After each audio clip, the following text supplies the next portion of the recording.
If you're a Kindle user who likes to keep track of your own data, you may have hit the wall that blocked me recently. I wanted a simple list of all the ebooks I've ever purchased on Amazon's platform.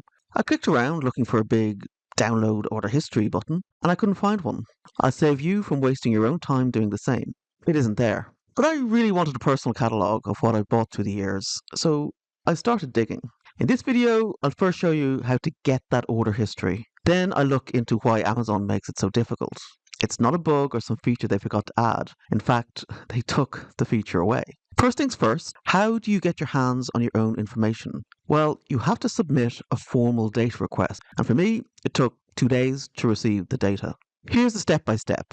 Log into your Amazon account and go to your account page. So up here under accounts and lists, go to your account. Then on this page, scroll right down to pretty much the final box on the page called Manage Your Data. And in this box, click on Request Your Data.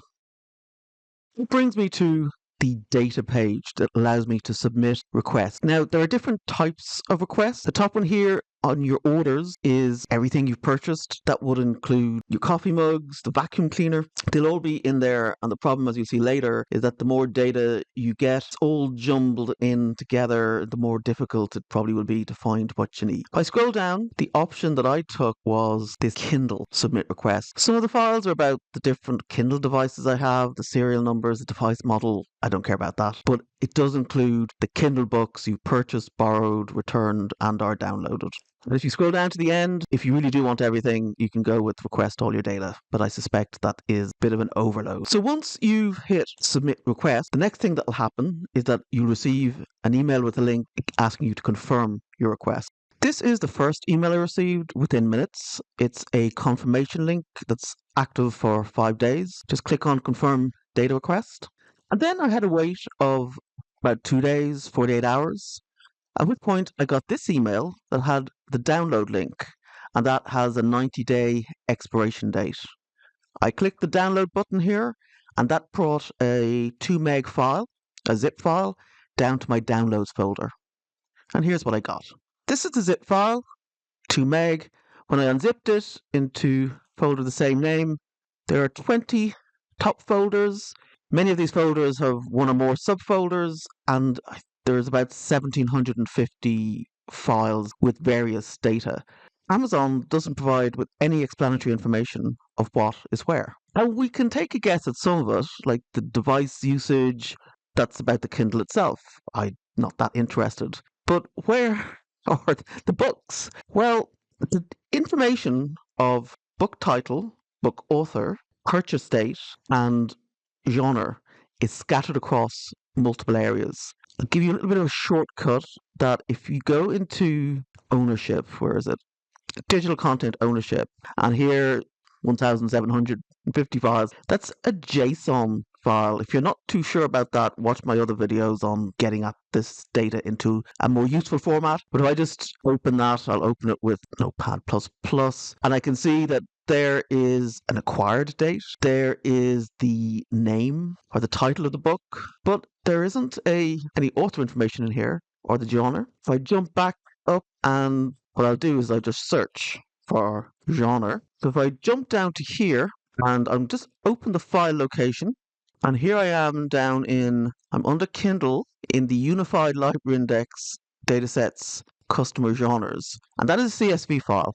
So that may well be more helpful than many JSON files with individual titles. If I double click that, it'll open in Excel. And now what I've got are the book names or the book titles, and then we have the ASIN number, and then we have the genre.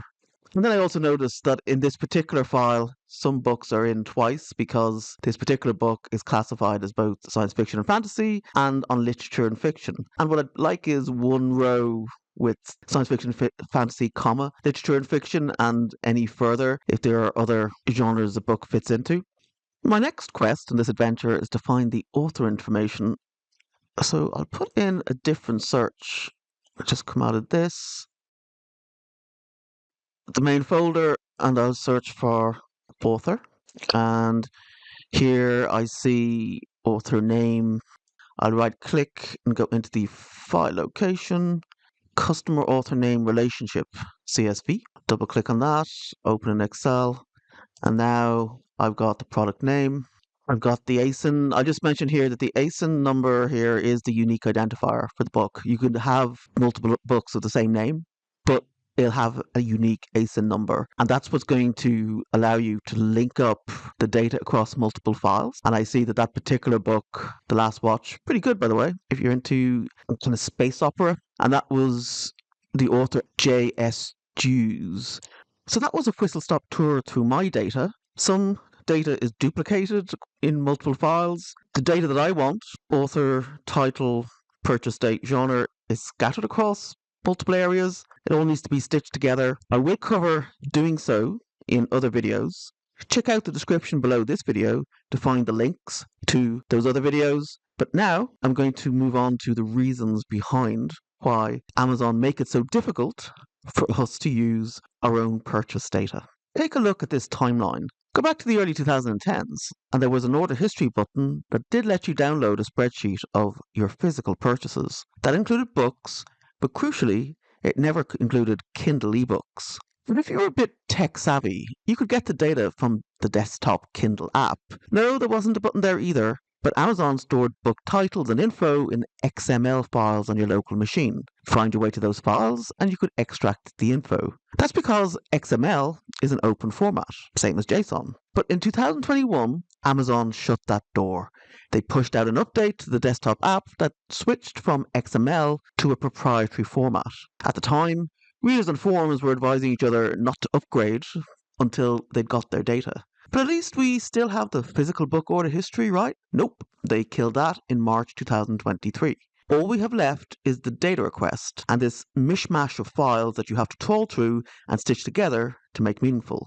But why? Why would they make it so hard for you to see a list of the things that you paid for? Naturally, Amazon hasn't made a public statement explaining their motives, so I went on a tour of old blog posts and online forums to see what readers had to say. There isn't a complete consensus, but most people coalesce around three possible reasons. Perhaps the majority one is ecosystem lock-in. If you can't easily export your own catalogue, you're less likely to switch to a competitor. That's classic big company behaviour. Amazon wouldn't be the first to do it. The next reason is also kind of anti-customer. The idea is that fewer data reports means less people contact Amazon for customer support, so they need fewer staff in that area. A third possible reason isn't so malign. It's that it's neglect. Building an export is a low priority. It keeps getting shunted on the roadmap to next year while other money-making features takes its place. As I'm someone with a history of working for large companies, just never Amazon, that is actually quite believable for me. Regardless, it is difficult, but certainly not impossible to get at the data. You can do it manually. You can stitch this all together, just opening up these files and getting them into Excel. Scripting it is my choice. Put in some automation there, and in other videos, I'll show you how to do that.